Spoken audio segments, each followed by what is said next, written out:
Squiz Kids acknowledges the traditional owners of the lands on which we podcast, the Turrbal and Gadigal people. Squiz Kids! It's your daily news fix. Fun, free, fresh.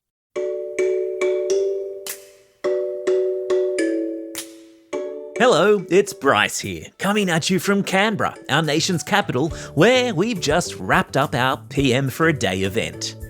Throughout the month of March, we asked our audience of primary school-aged kids, if you were Prime Minister for a day, what one thing would you do to make the country a better place to live? Almost 500 kids from right across this magnificent nation of ours sent in a video entry, and the ideas were as incredible as the kids themselves. From the bush to the city, from WA to Tassie, Queensland to Victoria, and everywhere in between, Squiz Kids answered the call, imagining themselves running the country, all part of our commitment to civics engagement. And the winner? That would be 12-year-old Jett Jarvis from Dalveen in Queensland.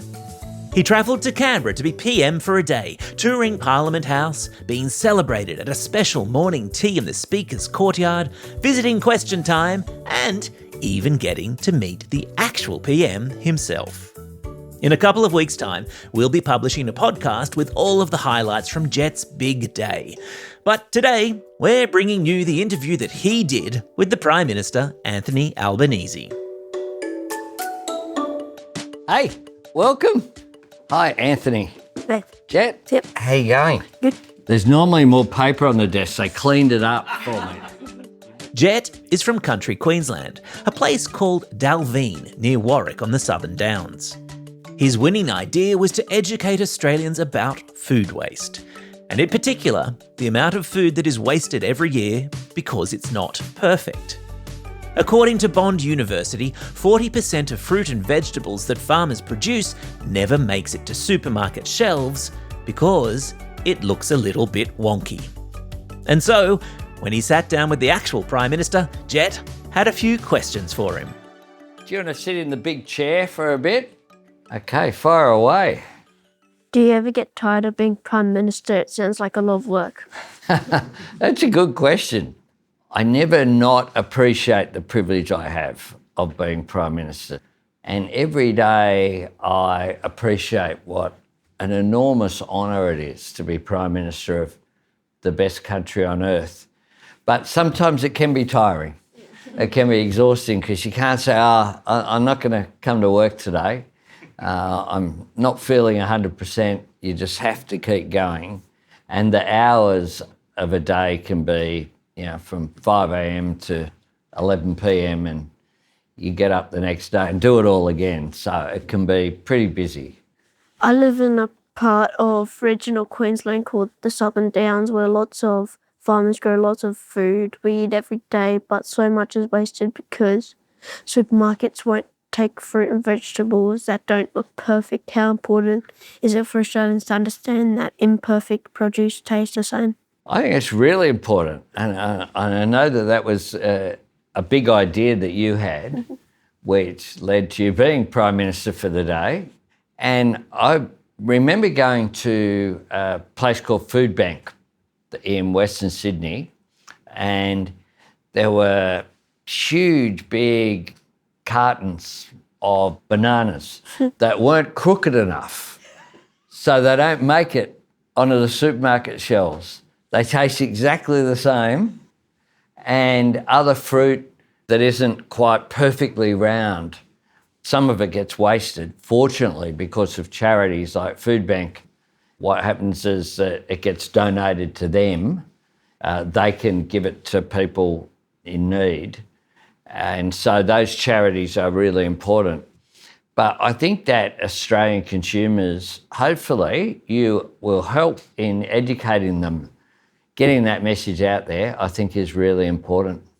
The PM for a Day competition had almost 500 video entries sent in from kids all over Australia explaining the one thing they would do if they were Prime Minister for a day.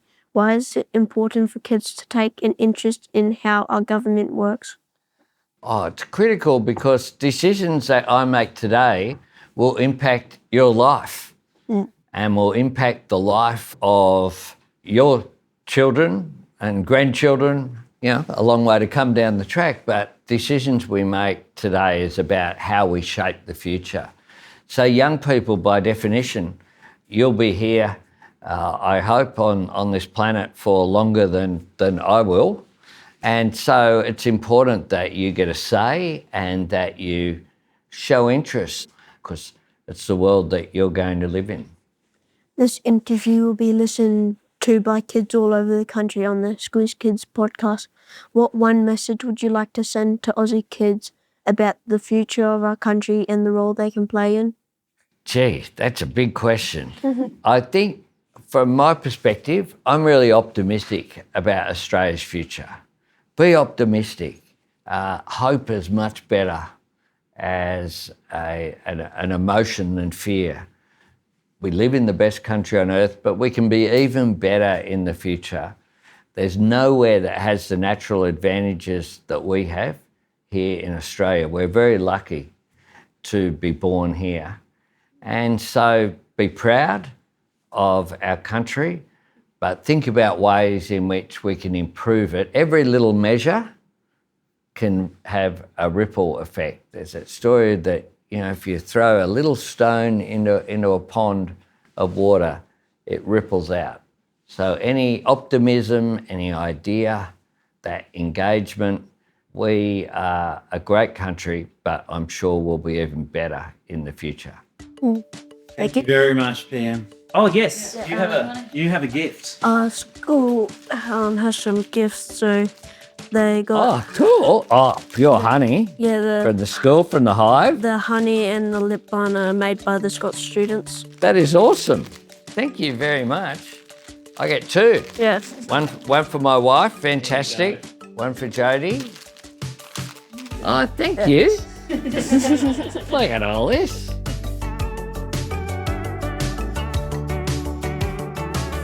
Hope and optimism. Not a bad note to end on. On a day where a war was raging on the other side of the earth, a fuel crisis was unfolding here at home, and our parliamentarians were otherwise grappling with all manner of problems facing our country, here was a reminder that the next generation is full of hope for the future. A huge thanks to the Speaker of the House of Representatives, Milton Dick, who helped to facilitate the competition, to the PM for being such a good sport and taking part, and to the Governor-General, who has generously offered a personalised tour of Government House to one of our finalists. And especially to the almost 500 kids from all over the country who sent in an entry. Every single one of you is a winner in my eyes. Your bright ideas, your passion and enthusiasm, and the time you took to record your video entries was just remarkable. The future, most assuredly, is in good hands. This is Bryce Corbett signing off from Parliament House in Canberra, ready to put our pint-sized PM back on a plane to Queensland and reminding you all to get out there and have a most excellent day.